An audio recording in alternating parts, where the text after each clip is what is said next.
Bienvenidos a su programa Una pausa en el camino, un espacio diseñado para el estudio diario de la Biblia con una aplicación práctica para nuestras vidas. Mi nombre es David Estanque y mi esposa Rebeca Estanque. Ambos somos de la iglesia Alzat SDA Spanish Church en Loma Linda, California. Pero antes del estudio, vamos a pedir la bendición de Dios con una oración. Padre nuestro que estás en los cielos, gracias te damos, Señor, porque tú estás con nosotros. Amén. Gracias porque podemos estudiar tu palabra. Te pedimos que tu Santo Espíritu inunde nuestras mentes y podamos aprender más de ti, Señor. Amén.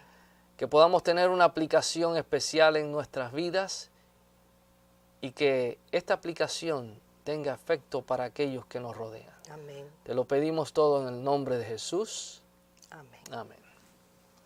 En el estudio de hoy vamos a estar hablando de transiciones. Como seres humanos estamos siempre atados a ciertas tradiciones, hacia ciertas costumbres y nos cuesta trabajo los cambios y también las transiciones. Pero en el mundo político en el que vivimos, en este mundo, en estos momentos, podemos ver que la palabra de moda es transición. Estamos viendo en estos momentos lo que está pasando en Venezuela, algo tan triste, algo que cuando vemos las noticias nos parece mentira. Ha ocurrido una transición, está pasando del poder del presidente Maduro, ahora un nuevo presidente. El pueblo está en caos y no nos gustan esas transiciones así tan bruscas. Pero exactamente, ¿qué cosa es una transición? La transición es el periodo de tiempo en que nos adaptamos, superamos, maduramos y aceptamos un cambio determinado en nuestras vidas. Eso es lo que significa la palabra transición. Y hay en la palabra de Dios un ejemplo muy especial donde nos habla de un personaje, uno de mis personajes bíblicos preferidos. Y es un personaje que tuvo dos nombres. Un nombre antes de la transición y un nombre después de la transición. Y me refiero a qué personaje tú crees, David. A Saulo de Tarso. Ok, exactamente.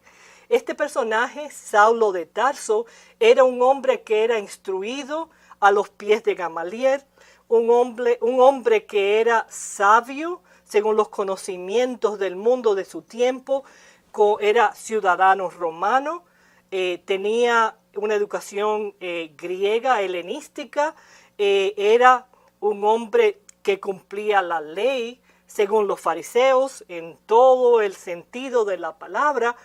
Y vemos a este hombre que no solamente era una persona ducha en las cosas de Dios, aparentemente en el cumplir la ley de Dios, pero tenía un celo tan grande que su celo lo llevaba a perseguir aún a los cristianos de ese tiempo y los perseguía en una forma que los llevaba a la cárcel y no diferenciaba entre mujeres, hombres o niños y los llevaba a la cárcel y a la muerte. Pero ¿qué ocurre en camino a Damasco cuando él va con un decreto que le permite arrestar a todas las personas que estaban allí en Damasco? ¿Qué pasa en el medio del camino?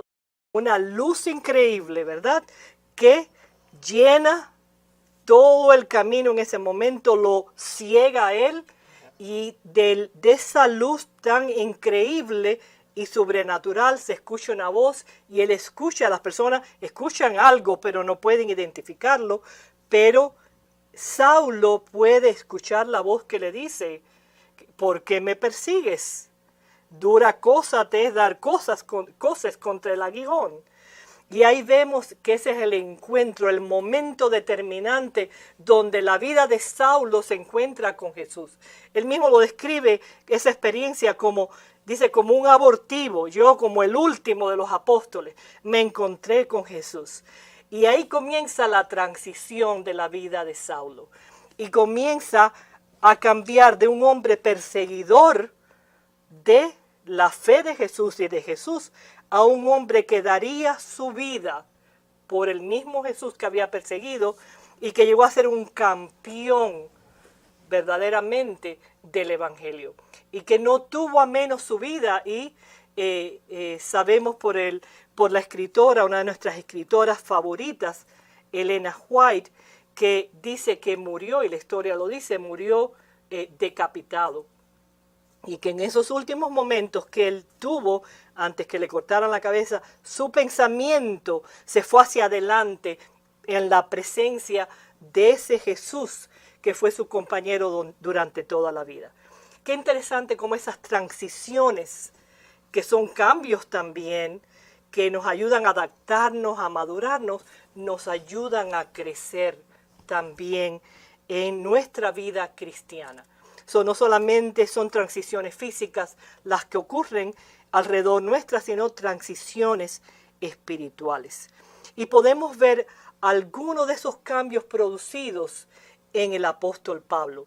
¿Quisieras decirme algunos de ellos, David? Se encuentran en Hechos de los Apóstoles, en las páginas 97 y 98. Vamos a mencionar solamente 3 que se nos describen allí. Dice, sus recónditos pensamientos y emociones fueron transformados por la gracia divina. Sus facultades más nobles fueron puestas en armonía con los propósitos eternos de Dios. Cristo y su justicia llegaron a ser para Saulo más que todo el mundo.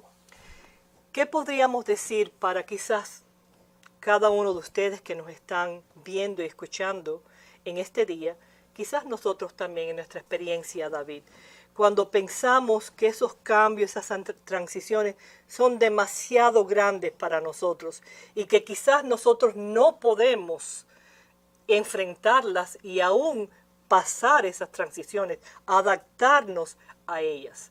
Hay un versículo que el mismo Pablo nos brinda y que nos ayuda en momentos en que podemos tener la tentación de pensar así. Y se encuentra en Filipenses 1:6 y dice, estando persuadido de esto, que el que comenzó en vosotros la buena obra, la perfeccionará hasta el día de Jesucristo. Qué lindo que tenemos un Dios que no empieza una obra y la deja a la mitad. Tenemos la confianza que ese Dios que empezó una obra en nosotros, aunque está esa obra que está comenzando es una lucha, es una transición, es un cambio, Él nos dará la fortaleza para poder sobrellevarla y salir victoriosos. Qué bien, qué hermoso tema. Bien, hemos llegado al final de esta parte y queremos que tú tengas una oración, Rebeca. Con mucho gusto. Inclinemos nuestro rostro. Gracias te damos, Señor, porque a pesar de que tenemos que pasar por cambios, por transiciones que permiten que nosotros nos adaptemos a esos cambios, gracias porque tú estás a nuestro lado, Señor, a cada paso y que nos haces victoriosos y que nos permites crecer a pesar de esos cambios, Señor. Gracias por la experiencia de Pablo. Gracias por la experiencia personal de cada uno de nosotros también. Te pedimos que tu Espíritu esté en medio de nosotros. Y lo pedimos en el nombre de Jesús. Amén. Y le queremos invitar para el próximo tema que lleva como título Interacciones. Las interacciones.